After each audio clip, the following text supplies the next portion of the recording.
tenor. And every time I had to give a wordmaster report, you said a bad grammatical word. It was just terrible. And while I thought I was improving, instead, it seemed like I was getting worse. While every time I came up here and did these roles, nothing ever seemed to change. As years went by, it felt like nothing was happening. And the frustration of that journey, the frustration of not getting some sort of success, or at least indication that there's improvement, led me to believe that, oh, I guess I am a really bad leader after all. Good thing I'm in Toastmasters. Well, as I started really taking on the roles, and I remember it was the motivation project in the old manual that made the difference for me. In the motivation project, I was Toastmaster of the day. And in that project, my job was to motivate a team. So you know the first thing I did? For those of you who are worried about becoming Toastmasters, keep this in mind. The first thing I did was I hand-selected my team. I immediately reached out to people I knew who would be able to help me. Like I picked my word master, my table topics master, even down to the counters. And I asked them, would you be this role? And they said yes, and I put them in immediately. So by Monday, the roles were filled. And then I read the project description. And instead of thinking, well, this is just another project of being Toastmasters, I realized this is a chance to motivate people to do something in a certain way, rather than just doing the project. And so we commenced, and it was a successful meeting. And it was the first time that I experienced a taste of ding, a taste of process, a taste of getting a little bit better than what I had been. A taste of success in leadership.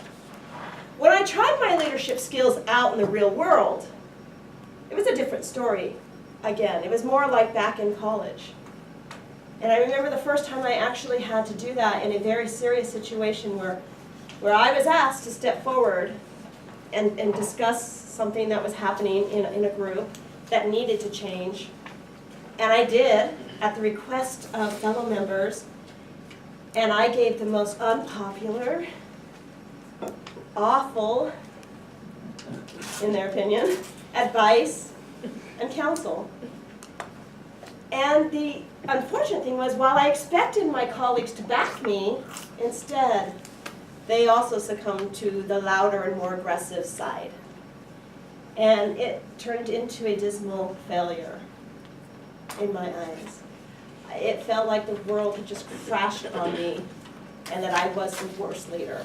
I was sure that everything I had learned had just led me to a wall that I would never get through. And then I realized that leadership isn't just about making things happen. Leadership isn't just about telling people what to do or even listening to ideas and making this goal realize. It's about standing by your convictions, no matter how popular or unpopular. So what style of leadership do I have? I don't know. I took the test. I've taken so many tests, and they all disagree. Maybe it's just a style in progress.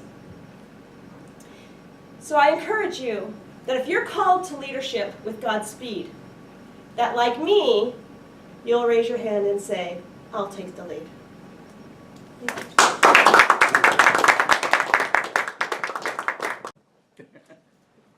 Thank you, Mr. Toastmaster. Seems like it's been aeons since I've been at Toastmasters and been healthy. And I'm not 100% healthy yet, but I'm getting better. So thank you everybody for persisting with me on that. Carrie's speech today, the purpose of the project she's working on is for the member to identify her primary leadership style or styles. The purpose of the speech is for the member to share some aspect of his or her primary leadership style or discuss leadership styles in general. So what did Carrie do up here? Well, first of all, she got our attention immediately with just opening information, moving back and forth and so forth. It didn't relate directly with the ultimate outcome of the speech, but what it did do was get our attention so we would listen to the rest of what she had to say. And in the course of discussing various leadership styles, she blended in her Toastmasters experience from the time she first walked into this room 5 or 6 years ago until where she's at today, and talked about her failures and her successes.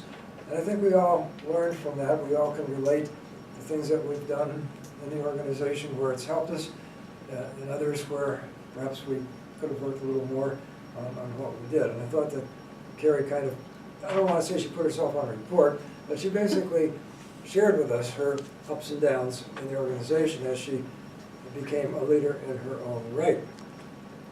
Now, as the speech went on, and we're at the 6-minute mark or so, I finally wrote down, so what is your leadership style? And I wrote this down, and then shortly thereafter she says, I don't know. Not quite what I expected, actually, because I think you did have a leadership style that you demonstrated. First of all, at the end, when you left the lectern here, you raised your hand and said, I'll take the lead. That was your leadership style, which is to lead by example. Maybe you don't have the opportunity to be the president or someone in charge of a group or whatever, but everybody is a leader in some way. You lead by example and people follow you. Hopefully you've set good examples and you will follow in this regard. A couple of, one minor thing. At one point in the speech you caught yourself saying an ah and repeated the word ding. Let Chris do that. That's his job. And besides, he's not going to ding you during the speech. And we never would have noticed it if you had said ding. So just can that, leave that out altogether. And I think that to improve the speech, if you simply made a decision what your style was and then worked toward that as your goal, it would have been better.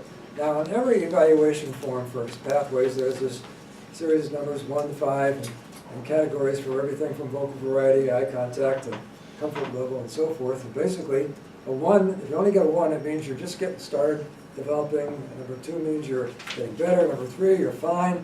4, you're really good. 5, you're excellent. And so if you have all 3, really you're doing all right. I scored Carrie highest actually in eye contact and gestures, which I thought she did very well. And that concludes my evaluation, Mr. Toastmaster.